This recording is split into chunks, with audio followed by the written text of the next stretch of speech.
Welcome to Story Hour, a virtual meetup hosted by Wolf and Heron.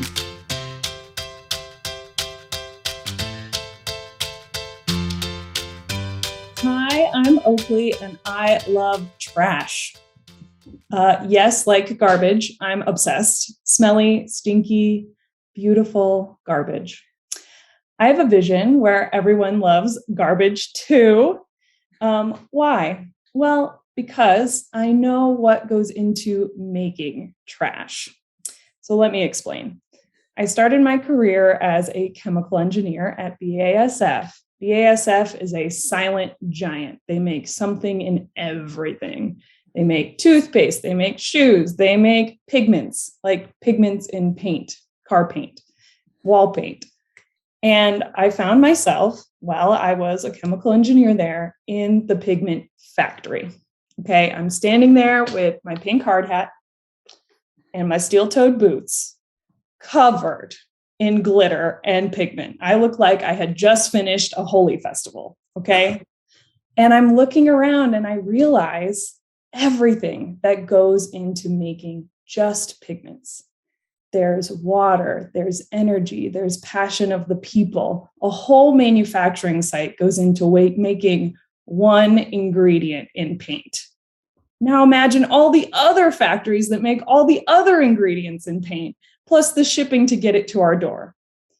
Okay, so it was there in those factories that I discovered my love of garbage, because I realized all of the resources that go into all of the things that we're throwing away.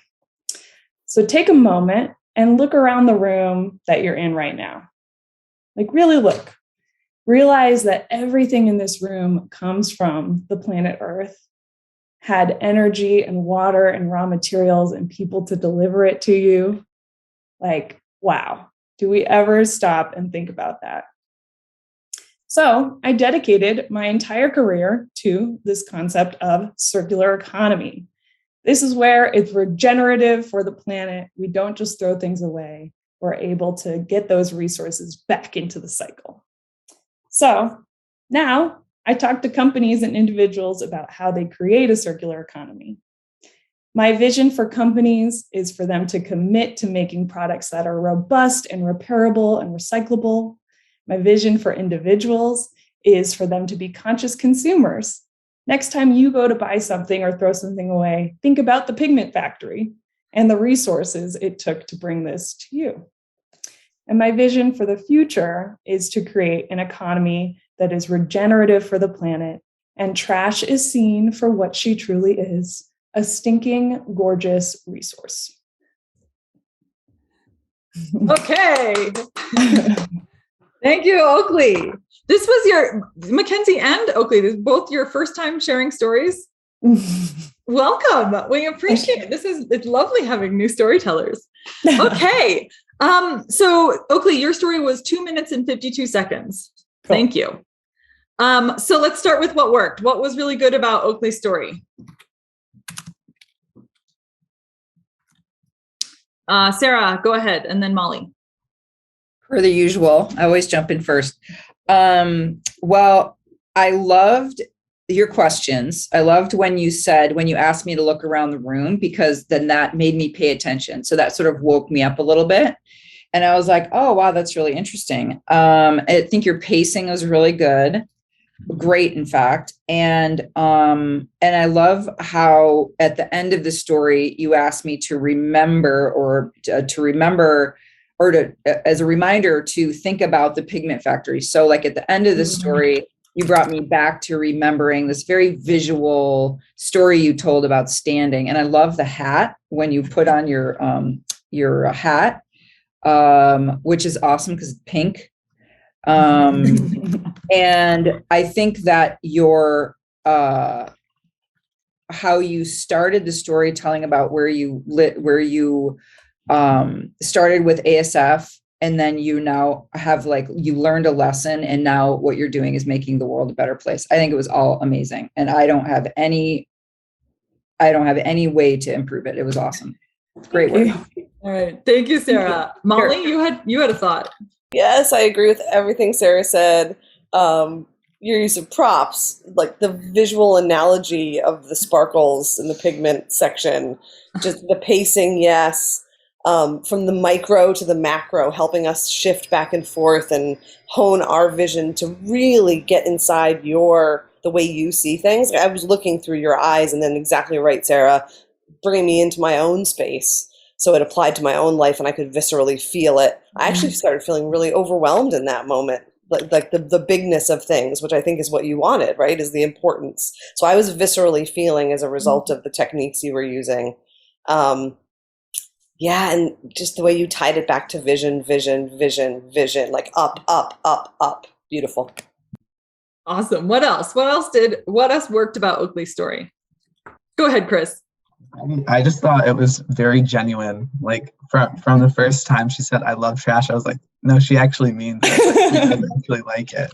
So I thought that was like a really cool thing that can be really tough to convey, especially through a screen. So thanks for that. Yeah, I'll call that out. That is, Chris, what you're pointing to is the keep it real superpower. Which we always reinforce as being really, really important as a storyteller, because you have to, in the course of your story, reveal something about yourself that makes the rest of the audience feel connected to you. And what's fascinating about saying "I love garbage" is that everyone else is gonna be like, "Wait, what?" Right? And you're like, and yet for some reason, the way that you say it and the way that you just step into that, we like you because you're like gonna be quirky and weird and like garbage. Right. And so there's something just powerful about that juxtaposition that works from a keep it real perspective. One more thought. Go ahead, Mary. I thought I'm a writer, so I appreciated your words. You can tell a story elegantly or, other ways, but I thought, you really started with trash. I like it. And you ended it with the same thought: stinking, gorgeous mess, or resource, that was what it was. And I thought, that's perfect. And I like stories that go back to the beginning. And I think it's a requirement myself, but, and that was just, it was beautiful. And, honestly, you should make this longer. I think you get more examples, and really, I think you should. I think you could do this anywhere and give some more examples that are way personal. Just like you said, look around your room. We need to get it. And so when you do this, and you do have more time, absolutely. This is yeah. So you must be a writer, I assume. Thank you. Yeah, thank you, Mary, for moving us into what you can experiment with. I'll jump on Mary's comment. I think this, Oakley, this is a TED Talk for you. This is for sure an opportunity. I should admit, I have a podcast about this topic. Okay. And so to Mary's point, where I would point you actually is, you don't need context about being at BASF or being a chemical engineer, or like that actually isn't really important to your story. You can start it right in the middle of the pigment factory, where you're there and you're just like blown away by all of the stuff that's going into making pigments. And I think like 99% of your audience has never been in a pigment factory. And so there's an opportunity for you to really dig into remembering all the details and letting your audience be blown away by all the details, right? And it's like every little piece of it that is just 10,000 times what you ever imagined it could be, right? I mean, I'm imagining describing the scale of this factory, how long it takes you to walk from one end to the other. What is, the gallons and gallons of things, like what the inventory looks like as it towers up above you, right? Like how high are the ceilings, right? Like give me a sense of how small you feel inside this like vastness of a tiny little speck of industry, right?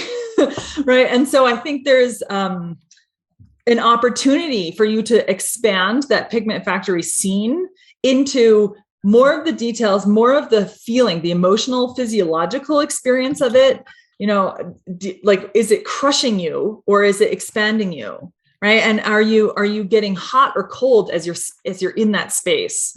And how do your steel-toed shoes feel on your feet?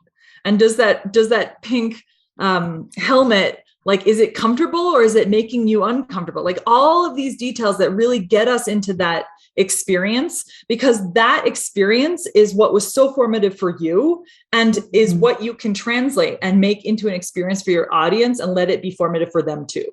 Love it. Love it. Cool. Other thoughts? What else can Oakley experiment with and play with? Well, I mean, I love the pink hat. And so it might be sort of interesting to include more props. If you have one prop, why not two or four? Right.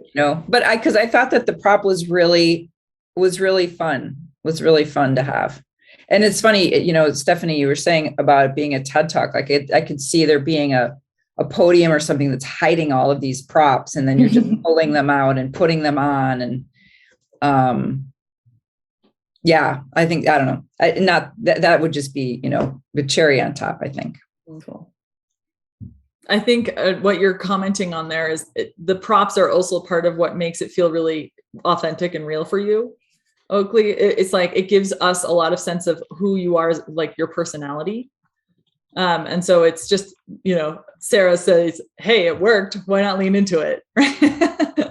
Yeah. Oh. One thought that I would offer as something to think about, and this is interesting because I just said, this could be your TED Talk, and a TED Talk is 18 minutes, right? I think there's also an opportunity for you to think about tightening your theme. So I heard you talk about your vision for an organization, your vision for an individual, your vision for yourself. Pick one and go deep on one, right? And let us know exactly what that means. And there was some confusion for me around understanding and viewing garbage as a resource and like how we got to garbage, because mostly I was looking at inputs and not like, I didn't hear much about what was sloughed up, what was left behind in your pigment factory experience. And so I'm like, wait, how did we get to garbage suddenly? And so there's a couple of threads that I felt like you could spend some more time tying more tightly. Go ahead, Chris. Yeah, I would, I'm going to reference the 5 Ps really quickly. I would say try and play around a little bit with pausing, especially when you're posing those questions. And I know that can be weird talking to a computer alone in a room, but I think it'll make everything that much more impactful and powerful if you just give us a moment to ponder your questions a little bit more. But really nice job. You're right there, Chris, in that giving it some breathing room actually would help your audience stay with you. Okay, thank you, Oakley. We really appreciate you coming and sharing your story. This has been lovely. Visit wolfandheron.com to find out more about our story hours.